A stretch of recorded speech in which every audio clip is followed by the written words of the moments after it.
بحمدی تعالیٰ و بکرم مصطفیٰ صلی اللہ تعالیٰ علیہ وسلم آج کی شب میں قرآن عظیم کے 14 پارے مکمل ہو چکے۔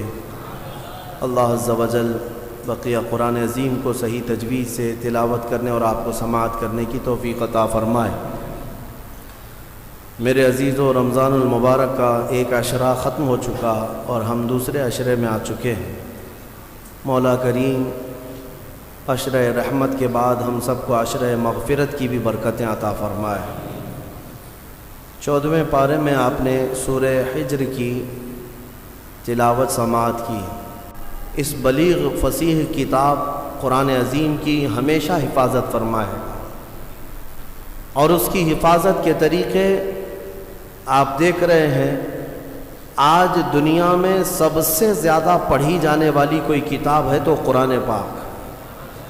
قرآن مقدس سے زیادہ کوئی کتاب نہیں پڑھی جاتی۔ یہ ہمارا نہیں، دوسروں کا سروے بھی بتاتا ہے، کیونکہ دنیا میں جو بھی کتابیں لکھی گئی ہیں، ایک بار اگر آپ نے اس کتاب کا مطالعہ کر لیا تو آپ اٹھا کر کے رکھ دیتے ہیں کہ ہاں میں نے اس کتاب کو پڑھ لیا۔ اگر اچھی لگی تو دوبارہ پڑھ لیا، اور اچھی لگی تو 3 بار پڑھ لیا۔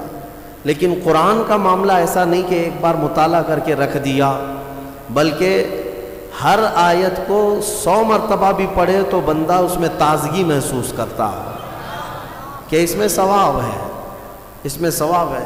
اور قرآن کبھی پرانا نہیں لگتا۔ ہر سال آپ قرآن رمضان میں سنتے ہیں، کبھی آ کر کے کسی حافظ سے یہ نہیں کہتے اس سال کچھ نیا سناؤ، آپ یہ نہیں کہتے، بلکہ ہر سال حافظ سے الحمدللہ سے ہی سنتے ہیں اور والناس تک ہی سنتے ہیں۔ بلکہ اگر حافظ نے بیچ میں کہیں ادھر ادھر کی دوسری سنا دی تو آپ پکڑتے بھی ہیں، نہیں، ہمیں صرف وہی سننا ہے جو میرے مولا نے اپنے رسول پر اتارا۔ تو قرآن عظیم کے سننے کا بھی اور تلاوت کرنے کا بھی پوری دنیا میں سب سے زیادہ ریکارڈ ہے، سب سے زیادہ تلاوت کی جانے والی کتاب ہے۔ اس کے علاوہ اس کا دوسرا ریکارڈ میں آپ کو بتاؤں، پوری دنیا میں سب سے زیادہ یاد کی جانے والی کتاب بھی قرآن پاک۔ اس سے زیادہ کسی کتاب کو یاد نہیں کیا جاتا، یعنی حفظ کرنا، اس کو برزبانی، اس کو بائی ہارٹ ہمیشہ اپنے اندر محفوظ رکھنا، یہ کسی بھی کتاب کے ساتھ نہیں۔ حتیٰ کہ یہ صرف میں مسلمانوں کی بات نہیں کر رہا ہوں، تمام ادیان اور تمام مذاہب کی بات کر رہا ہوں۔ عیسائیوں کو انجیل یاد نہیں، یہودیوں کو تورات یاد نہیں، ہندوؤں کو وید اور ان کے بڑے بڑے پران یاد نہیں، لیکن مسلمانوں میں لاکھوں بچے ہیں جو قرآن پاک اپنے سینے میں رکھتے ہیں۔ 7 سال کے بچے سے لے کر 70 سال تک کے بوڑھے تک بھی آپ کو حافظ قرآن ضرور ملیں گے۔ اور ایک بات اس کی خصوصیت یہ ہے کہ چاہے بائبل ہو یا کوئی بھی دوسری کتاب ہے، جتنی بھی مقدس کتابیں ہیں، اس کے پڑھنے والے خاص لوگ ہوتے ہیں، اس کے پڑھنے والے خاص لوگ ہیں، کسی ایک ذات سے، کسی ایک برادری سے تعلق رکھتے ہیں۔ ویدوں کو اور ان کی مقدس پرانوں کو چھونے والے، اٹھانے والے، پڑھنے والے پنڈت ہوا کرتے ہیں، اور برہمن خاندان سے ہوا کرتے ہیں، مخصوص لوگ ہوتے ہیں۔ اسی طرح سے بائبل کے اور تلمود کی اور تورات کی آیتوں کو یاد کرنے والے ایک خاص طبقے کے لوگ ہوا کرتے ہیں، اور بھی دیگر جگہ آپ دیکھیں۔ لیکن قرآن کی یہ خصوصیت ہے کہ یہ کسی خاندان سے خاص نہیں کیا گیا کہ قرآن صرف سید لوگ ہی پڑھیں گے، پٹھان نہیں پڑھے گا۔ قرآن کی یہ خصوصیت ہے کہ اگر کسی کسان کا بچہ بھی اٹھا لے تو حافظ قرآن بنتا ہے، اور اگر وہ حافظ قرآن بن گیا تو ہمیں اسے امام بنانے میں کوئی شرم کی بات بھی نہیں ہے۔ ہمارے ہاں یہ کاسٹزم نہیں ہے، یہ نہیں ہے قرآن کی یہ خصوصیت۔ اس کا ایک اور ریکارڈ میں آپ کو بتا دوں، سب سے زیادہ پڑھی جانے والی، سب سے زیادہ سنی جانے والی، سب سے زیادہ یاد کی جانے والی کتاب، اور دنیا میں سب سے زیادہ پرنٹ ہونے والی، چھپنے والی بھی کتاب قرآن پاک۔ سب سے زیادہ چھپنے والی کتاب قرآن عظیم، کروڑوں کی تعداد میں۔ اور ایک ریکارڈ میں اس کا بتاؤں قرآن عظیم کو، کہ دنیا میں اور بھی نسخے پرانے جو رکھے گئے ہیں پرانی کتابوں کے، کوئی 400 سال پرانا نسخہ، کوئی 300 سال پرانا نسخہ پہلے زمانے کے جو ہاتھوں سے لکھے ہوئے موجود ہیں، لیکن صرف اور صرف قرآن کی یہ تخصیص ہے کہ جو سیدنا عثمان غنی رضی اللہ تعالیٰ عنہ نے اپنے ہاتھوں سے لکھا وہ آج بھی ترکی میں محفوظ ہے، اور اس کی لیبارٹری میں جانچ بھی ہو چکی ہے فورینسک، اور اس کی پرانا ہونے کی تصدیق بھی سائنس نے کر چکی ہے۔ قرآن پاک کا اصل نسخہ آج بھی موجود ہے جو حضور کے زمانے میں تھا، تو اس کی یہ خصوصیت ہے۔ اس کے علاوہ میں آپ کو بتاؤں، قرآن کی اگر اللہ نے حفاظت کے طریقے جو رکھے ہیں، اللہ اکبر، بہت الگ انداز کے ہیں۔ شاید دنیا میں کوئی کتاب ایسی نہیں ہوگی جس کے سورے گنے گئے ہوں، جس کے پارے گنے گئے ہوں، جس کے رکوع گنے گئے ہوں۔ قرآن کو پوری طرح سے بند کر کے رکھا گیا ہے۔ 30 پارے ہیں، 114 سورے ہیں، 540 رکوع ہیں، یہ سب گن کر کے رکھے گئے۔ اتنا ہی نہیں، آیتیں بھی گنی جا چکی ہیں، آیتیں بھی محفوظ ہیں۔ پورے قرآن پاک میں 6600 جو سمتھنگ آیتیں ہیں، سب محفوظ ہیں۔ یہ تو ہو گیا پارے، سورے، رکوع اور آیتیں ہیں، حتیٰ کہ محققین نے حروف بھی گن کے رکھے ہیں۔ حروف تو چھوڑیں، جتنے زبر آئے وہ بھی گنے جا چکے ہیں، زیر کتنے آئے وہ بھی گنے جا چکے ہیں، پیش کتنے ہیں وہ بھی گنے جا چکے ہیں۔ یہ سب ہونے کے بعد پورے قرآن میں نقطے کتنے ہیں یہ بھی گنے جا چکے ہیں۔ اب اور مجھے بتاؤ، کوئی اور کتاب لا کر دکھاؤ جس کی حفاظت کا اتنا اہتمام کیا گیا ہو۔ کوئی ہے کتاب اتنا اہتمام کیا گیا ہو کہ اس کے ایک ایک ذرے کو محفوظ رکھا گیا ہو؟ اتنے احترام کے ساتھ اور اہتمام کے ساتھ قرآن کی حفاظت کی گئی ہے۔ پھر بھی یہ چھپے ہوئے قرآن کو اگر کوئی سمجھتا ہے کہ اس کو پھاڑ دینے سے، جلا دینے سے، ختم کرنے سے قرآن چلا جائے گا، تو وہ منحوس اور ایسا بیوقوف جس کو جو عقل سے پیدل ہے، اسے سمجھ نہیں کہ قرآن جو ہے یہ چھپے ہوئے کتاب میں یا اوراق میں جو ہے، اسے نہیں کہتے، یہ مصحف ہے، یہ مصحف ہے۔ قرآن علم الہی کا نام ہے، اللہ کے علم کا نام ہے قرآن۔ اگر تم مٹا سکتے ہو تو پھر مٹا کر دکھاؤ۔ وہ اللہ کے علم کو قرآن کہتے ہیں۔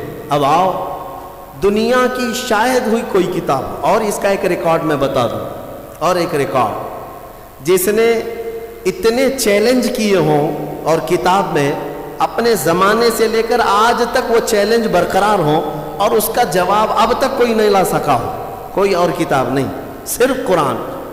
پہلا چیلنج اترتا ہے، قل ان کنتم فی ریب مما نزلنا علی عبدنا فأتوا بسورۃ من مثلہ۔ اے لوگوں، اگر تم کو شک ہے جو کچھ ہم نے اپنے بندے پر اتارا ہے، اپنے رسول پر اتارا ہے، یہ قرآن میں اگر تم کو لگتا ہے کہ یہ کہیں اور سے آیا ہوا ہے، تو لاؤ اس کے طرح کی ایک سورہ تم بھی بنا کر۔ یہ چیلنج چلتا رہا، نہیں آیا۔ دوسرا چیلنج آیا ہے، قل فأتوا بعشر سور مثلہ۔ اے محبوب، آپ فرما دیں اس کے مثل 10 سورتیں۔ پہلا یہ چیلنج آیا، 10 سورتیں لے آئیں، پھر ایک سورت لے کر کے آئے، پھر اس کے بعد آیا کہ 10 آیتیں ہی لے کر کے آؤ۔ یہ تک چیلنج آج بھی قرآن پاک میں تلاوت ہو رہا ہے باضابطہ، اور بدلنے والے اس میں قرآن پاک کو یہ تو کہہ گئے کہ اس میں آتنک ہے، اس میں دہشت ہے، فلاں ہے۔ میں ان سے پھر کہتا ہوں، پھر قرآن اٹھاؤ، پھر قرآن اٹھاؤ، اور پھر اگر تمہاری ہمت ہے تو اس طرح کا دوسرا قرآن تیار کر کے دکھا دو۔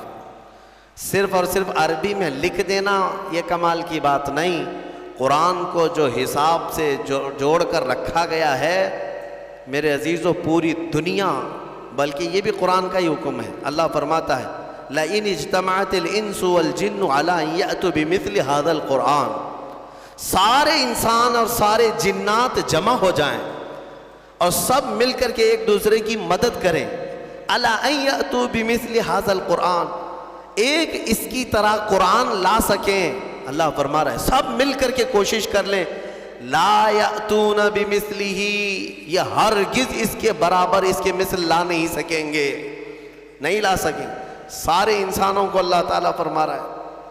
اور کوئی کتاب ایسی تمہارے نظر سے گزری ہو تو میرے سامنے لے آؤ، جو کھل کر کے اس طرح چیلنج کر رہی ہو کہ 1400 سال سے کہ قرآن کی طرح کوئی اور کتاب لے آؤ، کوئی اور سورے لے آؤ، کوئی اور آیتیں لے آؤ۔ 1400 سال سے میرے عزیزو قرآن کی حقانیت اور حفاظت کی سب سے بڑی دلیل ہے۔ اور اس کے علاوہ قرآن پاک یہ معجز کلام ایسا ہے کہ اس میں غیب کی خبریں، ماضی کے اخبار، آنے والی حالتوں کی اخبار، ساری چیزیں بیان کی جا چکی ہیں، اور مولا فرماتا ہے وَلَا رَطْبٍ وَلَا يَابِسٍ إِلَّا فِي كِتَابٍ مُبِينٍ، نہ کوئی خشک چیز نہ کوئی تر چیز رہ گئی، کوئی چیز باقی نہیں رہی جس کو ہم نے قرآن میں بیان نہ کیا ہو۔ آج ہی ہم نے تلاوت بھی کیا ہے، آج کے 14ویں پارے میں اللہ تعالیٰ نے فرمایا وَنَزَّلْنَا عَلَيْكَ الْقُرْآنَ تِبْيَانًا لِكُلِّ شَيْءٍ، ہم نے ہر چیز کا واضح بیان قرآن میں اتار دیا ہے، اس کتاب میں ہم نے واضح بیان کر دیا ہے۔ حضرت عبداللہ ابن عباس رضی اللہ تعالیٰ ایک مفسر بھی ہیں اور حضور صلی اللہ تعالیٰ علیہ وسلم کے چچا حضرت عباس کے بیٹے ہیں، حضور کی شاگردی میں قرآن پڑھا ہے۔ وہ کہتے ہیں کہ اگر میرے اونٹ کے گلے کی رسی بھی گم ہو جائے تو میں قرآن سے ڈھونڈ لوں گا، اتنا علم ان کے پاس تھا۔ میرے عزیزوں اونٹ کی رسی اور قرآن کا کیا تعلق ہے؟ لیکن ان کے کہنے کا مطلب یہی ہے کہ دنیا کی کوئی بھی چیز تم لے آؤ میں اس کو قرآن سے حل کر کے دکھاؤں گا۔ قرآن تمام علوم کا خزینہ ہے اور اللہ تبارک و تعالیٰ اس کی حفاظت کا ضامن ہے، کچھ نہیں ہوگا قرآن پاک کا، کچھ نہیں ہوگا۔ آج کے زمانے میں ہم نے ایک حادثہ دیکھا، دلی میں بیٹھ کر وسیم رافضی نام کا ایک ملعون نطفہ ناپلید جو دوسروں کی جھولی میں پلتا رہا، دوسروں کے فضلے کھاتا رہا، اور کسی اور کا پالا ہوا بندہ اٹھ کر کے اچانک قرآن پر حملے کرنے لگا کہ میں قرآن کو بدل دیتا ہوں اور دوسرا قرآن لے آتا ہوں۔ دوسرا قرآن مطلب 26 آیتیں نکال کر کے، جو قرآن کی اصل آیتیں وہ نکال کر کے حذف کر کے ایک نیا قرآن لے آؤں۔ کتنے دن چلا اس کا قرآن؟ ابھی تو ہم بھی زندہ ہیں، ابھی ہم بھی زندہ ہیں، ہماری نسلوں کی تو بات چھوڑو۔ کہاں گئے صاحب جو چیلنج کر رہے تھے قرآن نیا لائیں گے سب کو؟ مدرسوں میں اس خبیث نے قرآن بھیجا تھا ایڈریس پہ، کئی مدرسوں میں پارسل بھیجا تھا کہ یہ قرآن اب پڑھایا کیجئے۔ جرأت اور ہمت دیکھیں، ابھی انجام آنا باقی ہے میرے عزیزو۔ جب جب کسی نے قرآن کو بدلنے کی کوشش کی ہے، مولا پوری اس کی ذات کو بدل دیا ہے، اس کی پوری حیثیت کو بدل کر رکھا۔ ہاں ابھی انجام دیکھنا باقی ہے، آپ انشاءاللہ اپنی آنکھوں سے دیکھیں گے رب ذوالجلال کی پکڑ کیسے آتی ہے۔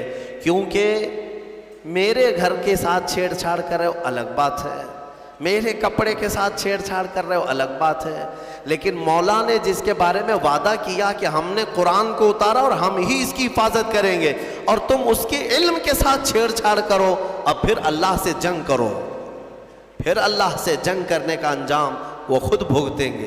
لیکن مسلمانوں سے میں یہ کہنا چاہوں گا، ہمیں قرآن پاک کے ضائع ہونے کا بالکل خوف نہیں ہے، ضائع ہونے کا خوف نہیں ہے، انشاءاللہ یہ صبح قیامت تک باقی رہے گا۔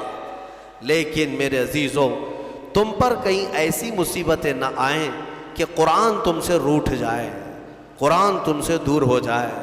ہاں یہ بھی ہو سکتا ہے، کئی قوموں میں ایسا دیکھا گیا ہے کہ قرآن ان سے دور ہو گیا، تو یہ تمہارے لیے نحوست ہے، یہ تمہارے لیے بربادی ہے۔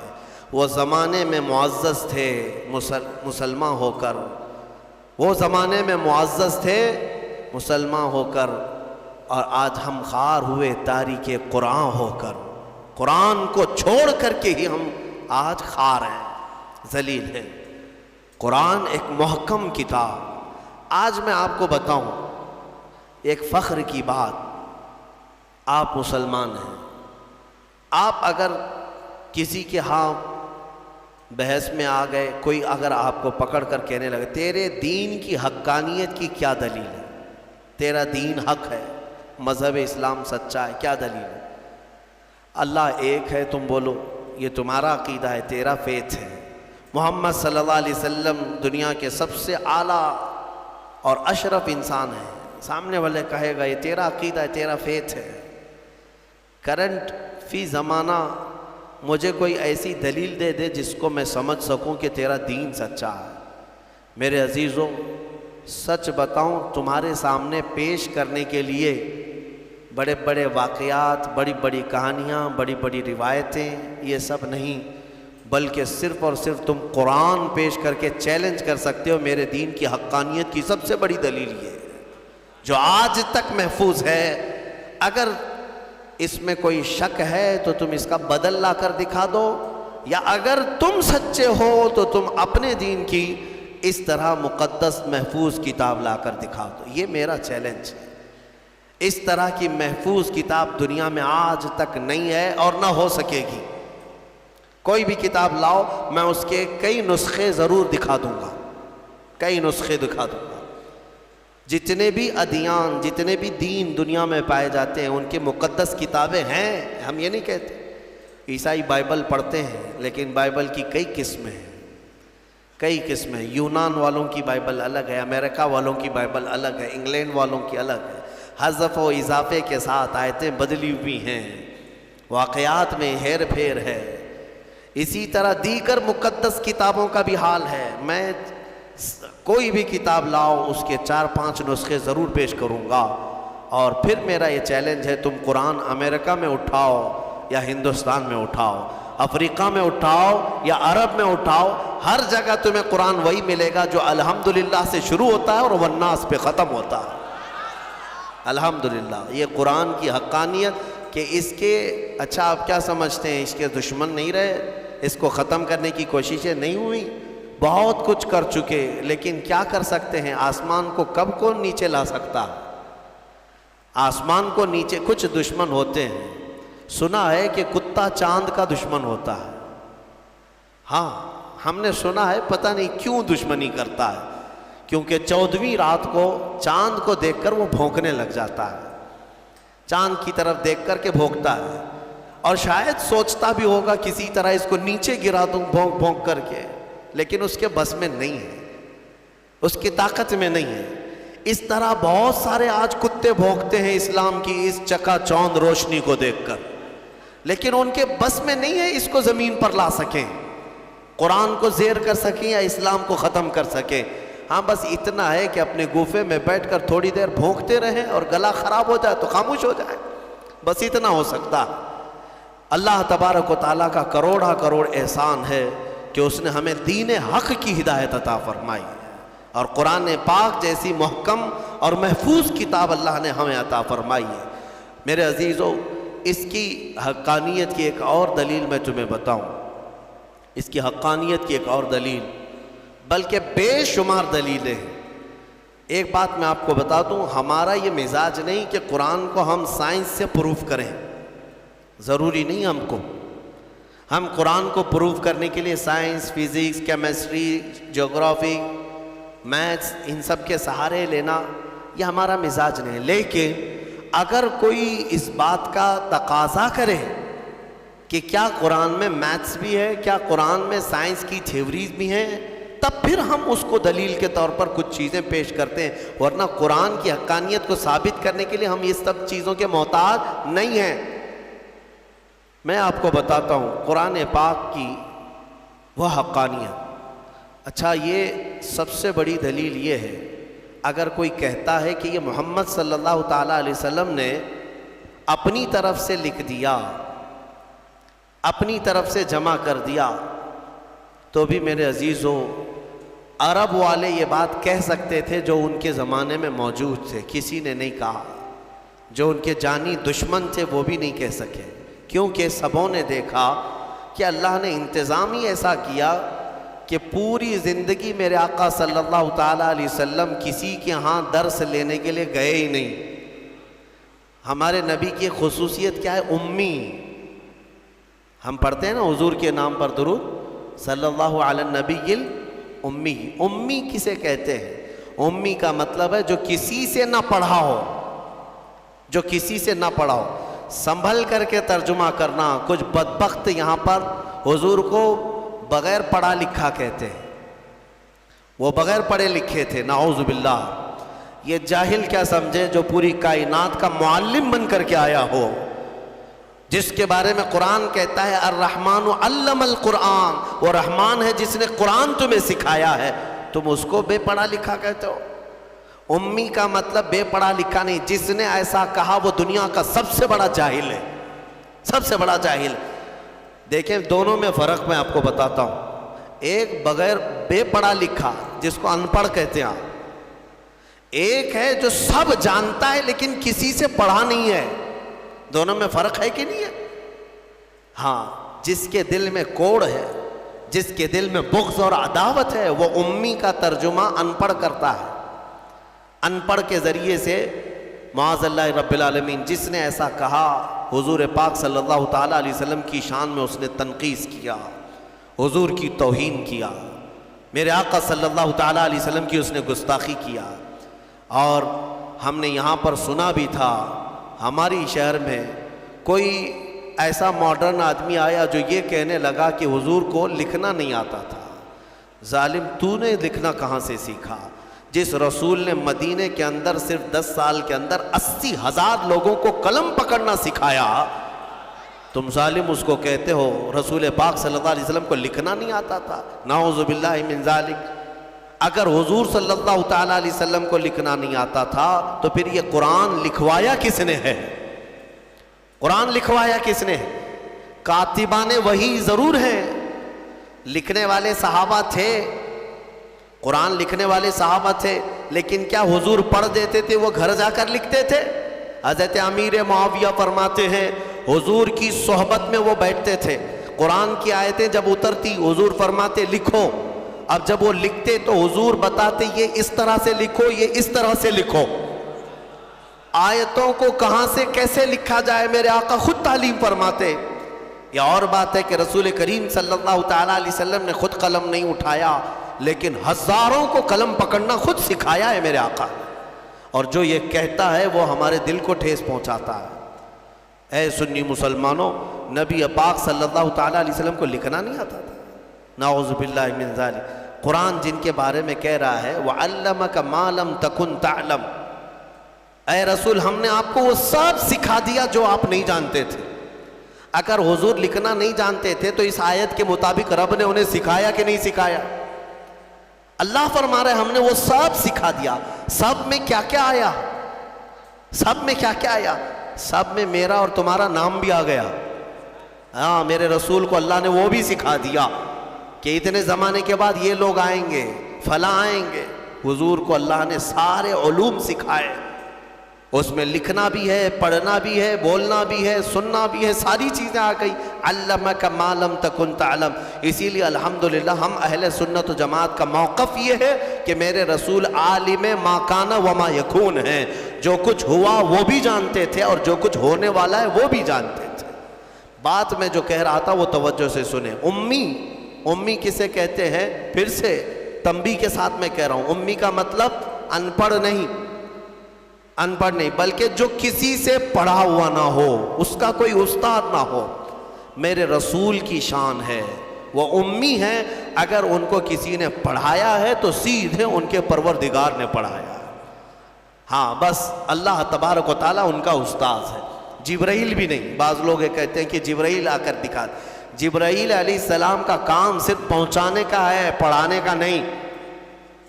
جبرائیل علیہ السلام کا کام کیا ہے؟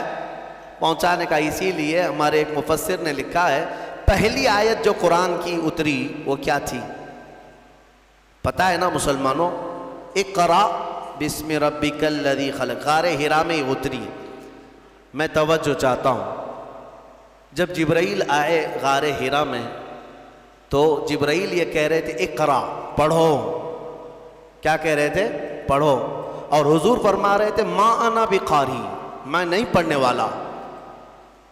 اب یہاں پر بھی کچھ ظالم کوڑ دل والے کہتے ہیں ترجمے میں کہ مجھے پڑھنا نہیں آتا. تم کو پڑھنا نہیں آتا، رسول کو کیا نہیں آتا ہے؟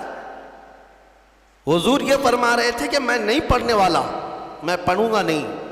وہ کیوں کہہ رہے تھے میں آپ کو بتاتا ہوں. پھر سے جبرائیل نے سینے سے سینہ لگایا، 3 بار کیا جبرائیل نے اقرا، پڑھیے. کیا کہا؟ پڑھو. اس میں فرق سمجھو میرے عزیزوں. عربی میں ایک لفظ ہے قل. قل کا مطلب ہوتا ہے کہو.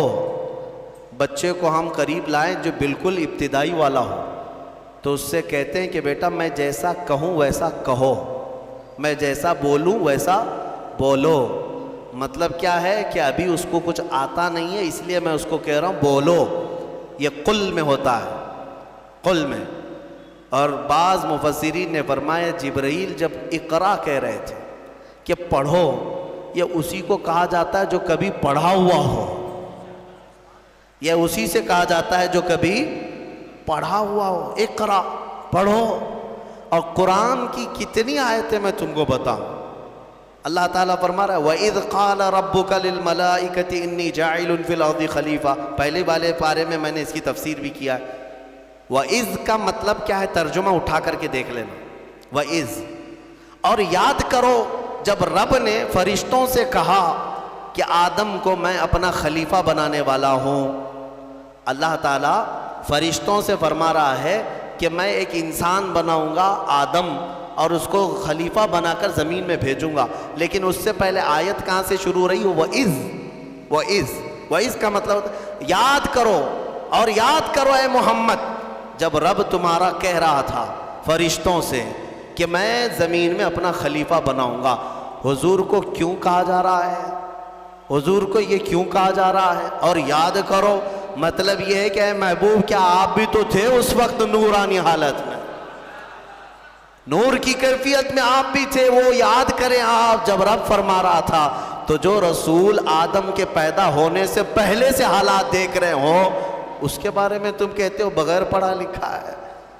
ہاں بہرحال مجھے جو بات عرض کرنی تھی وہ قرآن کی حفاظت کی، وہ یہ ہے کہ اللہ نے ایسے رسول پر یہ قرآن اتارا جو کسی سے پڑھا ہوا نہیں ہے. اور اس قرآن کی سب سے بڑی یہ دلیل ہے کہ رسول پاک صلی اللہ تعالیٰ علیہ وسلم پر ایسا قرآن اترا ہے جو عرب کے لٹریچر میں سب سے ہائی لیول کا لٹریچر ہے، سب سے ہائی لیول کا. عربی فصاحت بلاغت میں اس کا کوئی مثل ہی نہیں تھا. وہاں اس زمانے میں عربی جاننے والے بڑے بڑے شعراء تھے، بڑے بڑے عربی دان تھے. حضور پاک صلی اللہ علیہ وسلم نے چیلنج کے لیے ایک بار خانہ کعبہ کے دروازے پر یہ سورہ بھی لگا دی تھی انا اعطیناک الکوثر فصل لربک وانحر ان شانئک هو الابتر. کوئی عرب کا شاعر ہے تو اس کا جواب لکھ کر کے لائے. اگر یہ شعر ہے، میرے شعر و شاعری ہے، تو تم اس شعر و شاعری سے اس کا جواب لکھ کر لاؤ. عرب والے جانتے تھے کہ اس کے اندر کتنے معنی ہیں، کتنے مفاہیم ہیں. اس طرح جمع کرنا ان کے بس میں نہیں تھا.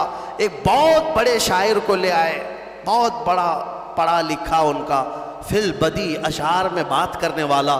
اس کو کعبے کے پاس لائے اور کہا دیکھو محمد نے یہ لگایا ہے، اس کا جواب دینا ہے. اس شاعر نے غور سے دیکھا اور ایک لائن لکھ دیا، کہا یہ اس کے نیچے لگا دو. ایک لائن لکھ کر کے کہا اس کا جواب میری طرف سے یہ ہے. کیا تھا؟ آیت تو لکھی تھی فصلی لربک وانحر ان شانئک هو الابتر، اور شاعر نیچے لکھا ہوا تھا ما ھذا کلام البشر، یہ بشر کا کلام ہو ہی نہیں سکتا. اس نے نیچے لکھ کر کے کہا اس کا جواب یہی ہے کہ یہ بشر کا کلام نہیں ہو سکتا. اس وقت کے لوگوں نے اس کے اعجاز کو سمجھ لیا تھا قرآن عظیم کو کہ یہ محمد صلی اللہ علیہ وسلم کا اپنے پیٹ سے نکالا ہوا نہیں ہے یہ، بلکہ یہ اللہ رب العزت کی طرف سے کوئی تو ہے جو ان پر اتار رہا ہے یہ آیتیں. آپ کو ایک حیرت کی بات میں بتاتا ہوں. امریکہ کا جو انکشاف ہوا یہ تو بہت سالوں بعد پتہ چلا نا کہ اس طرف بھی ایک دنیا ہے. بہرحال اٹلانٹک اوشین میں جو یعنی سمندری سفر کا ماہر، ایک بڑا مورخ بھی ہے، دانشور بھی ہے، پڑھا لکھا آدمی ہے، اور وہ سائنٹسٹ بھی ہے۔ وہ سمندری سفر میں اٹلانٹک اوشین سے گزرتے ہوئے ایک علاقہ دیکھتا ہے جہاں سے اس کا جہاز گزر رہا تھا، تو وہ ایک ایسی جگہ آئی جہاں اتنا اندھیرا ہے کہ سورج کی ایک کرن بھی نہیں پڑتی، وہاں پر ایک کرن بھی نہیں آتی۔ اور جب جہاز وہاں چلا جائے تو اس نے کہا ہاتھ باہر نکالو تو بھی نظر نہ آئے، اتنا اندھیرا ہے، ایک علاقہ ہے سمندر کے۔ اس نے باہر آ کر کئی سالوں کے بعد اس کا انکشاف کیا کہ میں نے اٹلانٹک اوشین کے اندر ایک ایسی جگہ دیکھی ہے جہاں پر سمندر میں نہایت ہی اندھیرا ہے، نہایت ہی اندھیرا ہے، ہاتھ نکالو تو بھی نظر نہ آئے، یہی اس کے جملے تھے۔ اور ظاہر سی بات ہے پہلا وہ شخص ہے جس نے یہ کھوج نکالی سمندر کے علوم میں، لیکن جب اس نے نکالا تو علماء ربانیین نے سن کر کے کہا قرآن پاک کی آیتیں پڑھو۔ سورہ نور 18ویں پارے میں اللہ تعالیٰ فرماتا ہے او کظلمات فی بحر لجی یغشاہ موج من فوقہ موج من فوقہ سحاب ظلمات بعضها فوق بعض اذا اخرج یدہ لم یکد یراہا ومن لم یجعل اللہ لہ نورا فما لہ من نور۔ اللہ فرماتا ہے مثال دیتے ہوئے کہ ایک اندھیری ایسی ہے کہ اندھیریوں پر اندھیریاں ہم نے ڈال رکھی ہیں، اندھیریوں پر اندھیریاں ایسی ڈال رکھی ہیں اذا اخرج یدہ لم یکد یراہا، اگر کوئی وہاں ہاتھ بھی نکالے تو اسے ہاتھ بھی نظر نہیں آئے گا، ہاتھ بھی نکال، قرآن میں موجود ہے۔ اندھیریوں پر اندھیریاں ایک جگہ ہم نے ایسی ڈال رکھی ہیں کہ اگر کوئی ہاتھ بھی نکالے تو اسے ہاتھ نظر نہیں آئے گا، اور اللہ جس کے لیے روشنی نہ کرے کوئی اور روشن کر ہی نہیں سکتا۔ آیت یہ موجود ہے۔ اب اس صاحب کو بھی بتایا گیا جو کھوج نکالے تھے، کہا یہ تو قرآن میں موجود ہے۔ کہا قرآن کتنے سو سال پہلے؟ تقریباً اس زمانے میں 1200 سال گزر چکے تھے۔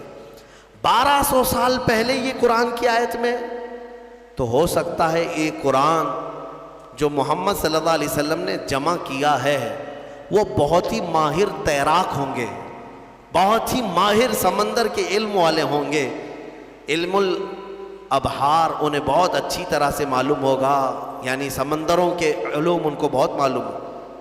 جب اس نے یہ کہا تو علماء نے اور مسکرا کر تعجب میں کہا کہ میاں بات ایسی ہے، میرے آقا صلی اللہ علیہ وسلم کی سیرت پڑھو، پورے 63 سال میں حضور کی زندگی میں کبھی سمندر پر جانے کا اتفاق ہی نہیں آیا، سمندر کے کنارے جانے کا بھی اتفاق نہیں آیا۔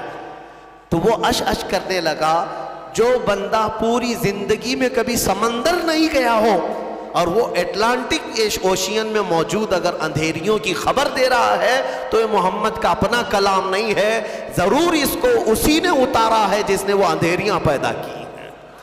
میرے عزیزو، یہ قرآن کی حقانیت کی ایک دو نہیں، سینکڑوں مثالیں تمہارے سامنے رکھ سکتا ہوں۔ میں نے اس سے قبل اس پر گفتگو بھی کی ہے، بیان بھی میرا موجود ہے۔ میڈیکل والے، سائنس والے بھی جانتے ہیں بچہ پیدا ہونے کے جو پروسیس ہیں، ایمبریولوجی جس کو کہتے ہیں، وہ آج تحقیق کے ساتھ پتہ چل رہے ہیں کہ 9 مہینے بچہ کن کن پوزیشن سے گزرتا ہے، لیکن 1400 سال پہلے قرآن میں اللہ تعالیٰ اپنے رسول کو بتا رہا ہے ثم خلقنا النطفة علقة فخلقنا العلقة مضغة فخلقنا المضغة عظاما فكسونا العظام لحما۔ ڈاکٹروں سے پوچھ لینا، MBBS کیے ہوئے ہوں یا دیگر جو ایمبریولوجی پڑھے ہوئے ہوں، انہیں پتہ ہے بچہ جیسی نطفہ ماں کے رحم میں جاتا ہے اس کے بعد کیا بنتا ہے، اس کے بعد وہ نطفہ تھوڑا سا بڑا ہو کر کے چپچپا بنتا ہے، چنگم کی طرح جس کے اندر چپکنے والی چیز ہو، اور اس کو عربی میں علقہ کہتے ہیں، وہ وہی ترجمہ ہے۔ اور اس کے بعد یہ میڈیکل لائن کے اعتبار سے ہی میں بتا رہا ہوں، یہ چپچپا بنتا ہے اور اس کے بعد یہ خون کا لوتھڑا بنتا ہے، خون کا بستہ، خون بندھا ہوا خون جیسا ہوتا ہے، اور اس کے بعد پھر گوشت کا ٹکڑا بنتا ہے، پھر گوشت کے ٹکڑے کے بعد پھر یہ جو ہے ہڈیاں اس کے اندر آنے لگتی ہیں اور پھر شکل بننے لگتی ہے، اور پھر اس کے بعد اس پر چمڑی آتی ہے، پھر بال آتے ہیں۔ اب قرآن پڑھو تو سمجھ میں آئے گا۔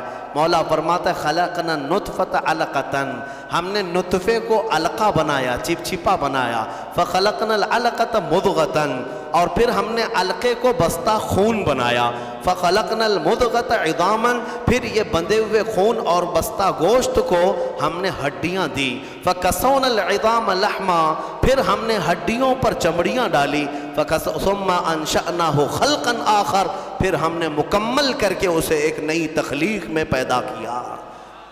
میرے عزیزو، قرآن ایک جگہ نہیں، یہ آیتیں 3 سے 4 جگہ قرآن پاک میں پورے پروسیس کے ساتھ ہے۔ مجھے بتاؤ 1400 سال پہلے کون سا سونوگرافی تھا، کون سا سٹی اسکین تھا، کون سا ایکس رے مشین تھی، کون سی ایسی چیز تھی جو ماں کے پیٹ میں کیسے پروسیس ہوتا ہے بتا سکے؟ اگر میرے آقا صلی اللہ تعالیٰ علیہ وسلم نے قرآن کے ذریعے سے یہ بتایا ہے تو یقیناً قرآن اللہ کی کتاب ہے جو خود ماؤں کے پیٹ میں بچوں کی تخلیق فرماتا ہے۔ بہرحال مجھے بات صرف اتنی عرض کرنی ہے کہ قرآن کو تم نے چھوڑا ہے میرے عزیزوں، جس کی وجہ سے آج ہماری حالات ہیں۔ کاش ایک بار قرآن پھر سے اٹھا لو۔ میں قسم رب ذوالجلال کی، اللہ تبارک و تعالیٰ کا وعدہ تمہیں یاد دلا رہا ہوں۔ مولا نے قرآن میں فرمایا کان حقا علینا نصر المؤمنین، ہم نے اپنے اوپر لازم کر لیا ہے کہ ایمان والوں کی مدد کریں گے۔ ہم نے ابھی قرآن میں پڑھا ہے ان یکم منکم 20 صابرون یغلبوا 200، اگر تم میں 20 لوگ صبر والے آ جائیں، مولا فرماتا ہے میں 200 پر انہیں بھاری کر دوں گا، 200 پر بھاری کر دوں گا۔ یہ سب وعدے تمہارے لیے ہیں، لیکن اب کیا ہوگا؟ اسی لیے کسی شاعر نے کہا تھا اب فقط شور مچانے سے نہیں کچھ ہوگا، اور یوں ہی ہونٹوں کو ہلانے سے کچھ نہیں ہوگا۔ تمہیں اب اس قرآن پاک کو اٹھا کر دیکھنا ہوگا کہ عملی زندگی کیا ہے۔ بڑے بڑے سائنسدان، بڑے بڑے مورخین قرآن پڑھتے رہے، آج بھی پڑھ رہے ہیں اور تحقیقات کر رہے ہیں۔ افسوس ہے کہ ہماری قوم میں ایک بڑا طبقہ قرآن سمجھنا تو دور کی بات ہے، پڑھنا بھی نہیں جانتے۔ جو پڑھنا نہیں جانتے، یہی تو حال ہے کہ ہم نے دیکھا ہے بڑی بڑی محفلیں، تمہیں قوالی میں تو اتنا جوش آتا ہے، تھرکتے رہتے ہو، ناچتے رہتے ہو، کون سا جوش ہے؟ ہاں، تم یہاں پر کسی محفل میں بیٹھ کر کے کچھ اشعار سنو تو تمہارے جسم میں وجد آنے لگتا ہے۔ بعض لوگ یہ کہتے ہیں یہ وجد ہے، وجد ہے۔ ارے اللہ کا کلام سن کر کوئی وجد نہیں آیا، قرآن پاک سننے کے بعد تمہارے رونگٹے کھڑے نہیں ہوئے، کیا کھڑے ہوں گے؟ سمجھ میں آتے تو نا۔ قرآن کی آیتیں آج بھی پتھر دلوں کو بھی پانی کر دیتی۔ تمہیں پتہ ہے فضیل بن عیاض اپنے زمانے کے بڑے ڈاکو، بغداد کے راستے پر جو بھی قافلہ گزرتا لوٹ مار کرتے تھے، لیکن ایک قاری قرآن اونٹ پر بیٹھ کر تلاوت کرتے ہوئے جا رہا تھا اور 27ویں پارے کی آیت تلاوت کر رہا تھا، أَلَمْ يَأْنِ لِلَّذِينَ آمَنُوا أَن تَخْشَعَ قُلُوبَهُمْ لِذِكْرِ اللَّهِ، کیا ایمان والوں کو ابھی وہ وقت نہیں آیا کہ اللہ کے ذکر سے ان کا دل ڈولنے لگ جائے، ہلنے لگ جائے، وہ توبہ کر لیں؟ اتنی آیت سنی تھی، فضیل بن عیاض کے ہاتھ کانپنے لگے۔ کیوں؟ عربی سمجھتے تھے، ڈاکہ زنی کرتے تھے لیکن عربی معلوم تھی۔ لیکن ایک قاری قرآن سے جب یہ آیت سنی، دل پر ایسے گزرنے لگے، ہتھیار پھینک دیا، ساری چیزیں پھینک دی اور چیخنے لگے آن لنا ربنا، آن لنا ربنا، اے ہمارے رب وہ وقت آ گیا، وہ وقت آ گیا، مجھے تو اپنی بارگاہ میں لے لے۔ اور پھر ایسی توبہ کی، ایسی توبہ کی، اللہ اکبر۔ اس کے بعد جو ان کی زندگی میں تبدیلی آئی جانتے ہیں؟ فضیل بن عیاض اولیاء کرام کی جماعت میں سند کا نام ہے۔ اتنا بڑا مقام ہے کہ سیدنا غوث اعظم عبد القادر جیلانی رضی اللہ تعالیٰ عنہ بھی ادب کیا کرتے تھے۔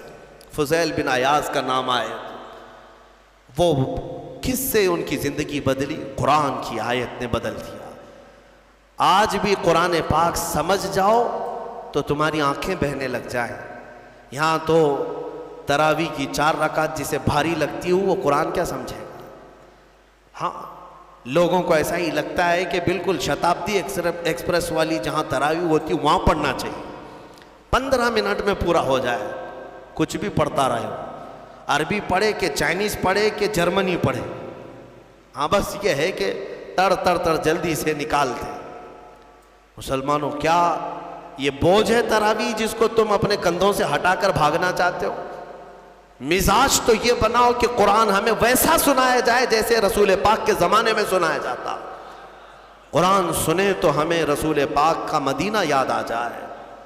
قرآن کے نغمات آج بھی اس کی قراتیں لوگوں کو رلا دیتی ہیں، تمہیں اندازہ بھی نہیں ہے۔ کئی انگریز مصر میں نے دیکھا ہے، کئی انگریز جن کو قرآن سنایا گیا اور انہیں معلوم تھا تو وہ رو پڑے۔ ایک فرانس کا بہت بڑا ڈاکٹر تھا اسکندریہ میں، ایک ہمارے بڑے شیخ ہیں، وہ قرآن کی تلاوت کرتے تھے تو وہ اپنی ڈاکٹریٹ پہ بڑا فخر کرتا تھا، صرف وہ حضرت کی قرآن کی تلاوت سننے کے لیے وہ باہر کھڑا رہتا۔ کئی دن کے بعد وہ ساری چیزیں چھوڑ کر کے اندر آیا اور کہا، اس کی جو مٹھاس ہے اور اس کی جو لذت ہے مجھے دنیا میں کہیں نہ ملی، مجھے اسی دامن میں داخل کر لیا جائے۔ کئی ایسے لوگ ہیں جنہوں نے قرآن پاک کو سن کر کے اپنی زندگیاں بدل لی۔ تمہیں کیا ہو گیا؟ قرآن کو اتنا اوپر رکھ دیا کہ ہاتھ بھی نہ جائے۔ تمہارے فریج اور ٹی ویاں تو صاف ہوتی ہیں، قرآن پر تو پتہ نہیں کتنی گرد و غبار لگی ہوئی ہے۔ ہاں ابھی رمضان میں اس کو صاف کر دیا ہوگا، اٹھایا ہوگا۔ قرآن تم کب اٹھاتے ہو؟ قسم کھانے کے لیے۔ جھگڑا ہو جائے، دیکھو میں قرآن کی قسم کھا رہا ہوں۔ یا پھر کب قرآن اٹھاتے ہو؟ جب کسی کی میت ہو جائے، جلدی لاؤ قرآن۔ ارے یہ زندوں کے لیے اترا ہے قرآن، مردوں کے لیے نہیں۔ قرآن زندوں کے لیے نا، ہاں مردوں کو ایصال ثواب تو ضرور پہنچ کر آئیں گے ہم، فائدہ تو پہنچے گا تلاوت کا، لیکن یہ ایصال ثواب کے لیے ہی نہیں۔ قرآن کہتا ہے ھدی للمؤمنین، مومنوں کی ہدایت کے لیے آیا ہے۔ ہدایت چھوڑ کر کے تم دکان کی اوپننگ کے لیے، گھر کی ٹھنڈک کرانا ہے، اوپننگ کرانا ہے، اور پھر ماں باپ کی میت ہو گئی ہے، اور پھر کیا ہے؟ جھگڑے میں قسم کھانا ہے۔ یہی ساری چیزیں قرآن اٹھانے کی ہے۔ قرآن عظیم اللہ تعالیٰ کا وہ عظیم تحفہ ہے کہ پوری زندگی بھر اس پر رشک کرو گے تو بھی کم ہے۔ آج پوری دنیا میں کسی قوم کے پاس یہ کتاب نہیں ہے جتنی محکم کتاب تمہارے پاس ہے۔ سینہ تان کر کے کہہ سکتے ہیں ایسی کتاب کسی کے پاس نہیں ہے۔ اتنا بڑا ذخیرہ تمہارے پاس ہے اور تم اس کو پیچھے ڈالے ہوئے ہو۔ بچپن میں ہمارے بچوں کو جب مدرسہ بھیجتے ہیں ہم تو قرآن سینے سے لگا کر بھیجتے ہیں نا، بچہ سینے سے لگا کر کے آتا ہے قرآن۔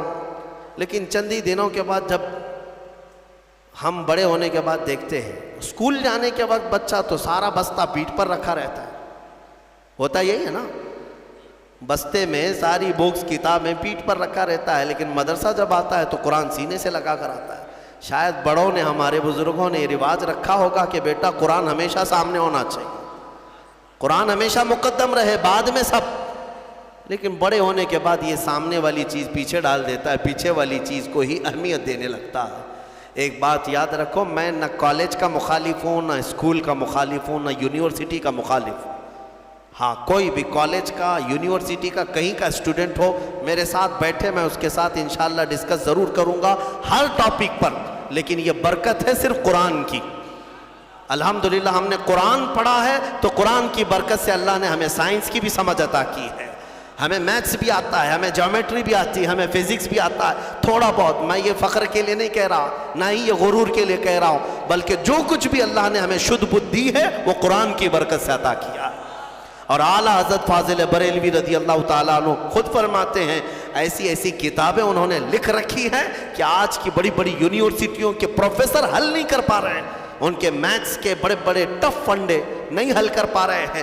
قبلہ پہچاننے کے علوم آج بھی کتاب لکھی ہوئی ہے، جیومیٹری پر لکھی ہوئی ہے، علم رمل پر، علم جفر پر اور زیجات پر، ایسے ایسے علم ہے جس کے نام بھی تم نے نہیں سنے ہوں گے۔ اور اعلیٰ حضرت یہ کہاں جا کر پڑھے تھے، کون سے مدرسے میں؟ یہ فن، یہ علوم آج پورے ہندوستان کے مدرسوں میں نہیں پڑھائے جاتے۔ اعلیٰ حضرت کہاں سے پڑھے؟ خود فرماتے ہیں یہ صرف اور صرف قرآن اور حدیث رسول کی برکت ہے۔ رسول پاک صلی اللہ تعالیٰ علیہ وسلم کے قدموں میں جو ہو گیا، ہر علم خیرات میں ملا۔ میں یہ کہتا ہوں کہ نوجوانوں ضرور جاؤ، اسکول جاؤ، کالج جاؤ، یونیورسٹیوں میں جاؤ، ٹاپ کرو، پوری یونیورسٹی کو ٹاپ کرو، لیکن عقیدہ اور یقین یہ ہونا چاہیے کہ تم دنیا میں اگر عروج پر پہنچو گے تو شروعات تمہاری الحمدللہ رب العالمین سے ہونی چاہیے۔ یہاں سے ہو تو پھر دیکھو اللہ تعالیٰ تمہیں ترقی بھی دے گا اور برکت بھی عطا کرے گا۔ اللہ کریم ہمیں کہنے سننے سے زیادہ عمل کی توفیق عطا فرمائے۔ قرآن عظیم کی برکتیں اللہ تعالیٰ ہم سب کو عطا فرمائے۔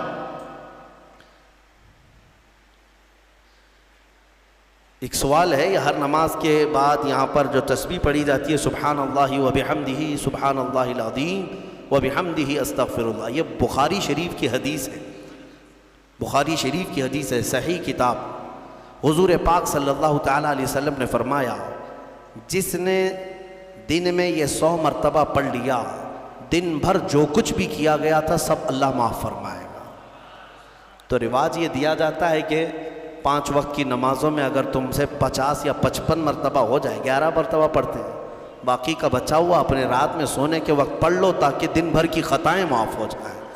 اور بخاری شریف کی سب سے آخری حدیث جس پر ختم بخاری ہوتی ہے اور اس کی تلاوت کے وقت دعائیں قبول ہوتی ہیں، بزرگوں نے فرمایا بخاری شریف کا جب ختم ہوتا ہے نا، جیسے ختم قرآن بھی ہے نا، شب قدر کو ختم قرآن کی محفل ہوتی، بخاری شریف کی ختم کی بھی محفل ہوتی، اور بزرگوں نے فرمایا ختم بخاری کے وقت جو حدیث آخری پڑھی جاتی ہے اس وقت مجمع میں جو بھی دعا کرے گا اللہ اس کی دعا قبول کرے گا۔ وہ کیا پڑھی جاتی ہے؟ بخاری شریف کی آخری حدیث، میرے آقا صلی اللہ علیہ وسلم نے فرمایا کلمتان حبیبتان الی الرحمن خفیفتان علی اللسان ثقیلتان فی المیزان سبحان اللہ و بحمدہ سبحان اللہ العظیم۔ میرے آقا فرماتے ہیں 2 کلمے ایسے ہیں جو رحمان کو سب سے زیادہ پیارے ہیں اور زبان پر سب سے ہلکے ہیں اور میزان میں سب سے بھاری ہیں۔ زبان پر بہت ہلکے ہیں، میزان پر سب سے بھاری ہیں۔ وہ 2 کلمے کیا ہیں؟ میرے آقا فرماتے ہیں سبحان اللہ و بحمدہ ایک کلمہ، سبحان اللہ العظیم دوسرا کلمہ۔ یہ ایک دوسری حدیث میں آگے و بحمدہ استغفر اللہ کا بھی اضافہ ہے۔ بہرحال یہ اس کی فضیلت آپ نے پوچھا اس لیے میں نے عرض کیا۔ آج بھی بحمدہ تعالی خانہ کعبہ کے پاس کثرت سے پڑھی جانے والی تسبیح بھی یہی ہے۔ پورے خانہ کعبہ کے غلاف پر اگر کوئی تسبیح لکھی ہوئی ہے تو صرف سبحان اللہ و بحمدہ سبحان اللہ العظیم، یہی آپ دیکھیں گے۔ اللہ تبارک و تعالیٰ اس تسبیح کی برکت سے ہمارے گناہوں کو معاف فرمائے۔ السلام علیکم ورحمۃ اللہ۔